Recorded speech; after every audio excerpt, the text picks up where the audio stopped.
Episode 201 is Through a Glass Darkly. The title was actually drawn directly from a chapter in the book, and I thought it was appropriate to use as an episodic title because you're beginning Claire in the 1940s again and sort of viewing her life back in the 20th century, and you are literally looking through a glass darkly.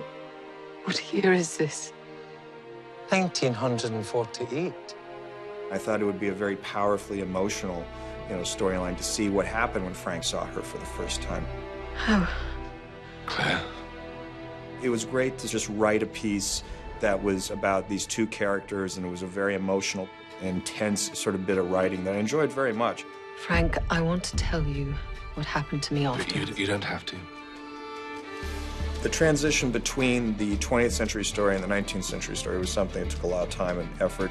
The original story outline, it was just Claire and Frank getting into the car and driving away, and then I was going to transition from that to Claire and Jamie coming down the gangplank. Ultimately, Chris Albrecht himself, who's the president of Starz, said, I think you can do better than that. There's got to be something more visceral, more visual, more cinematic, to sort of transition us between these two worlds. And sure enough, I did figure out something that was much more cinematic.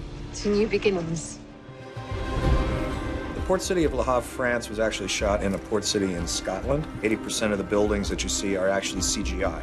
There was just sort of a big blank stone wall. There is an actual harbor there with water, and we used the seawall, but virtually everything else was added in post-production.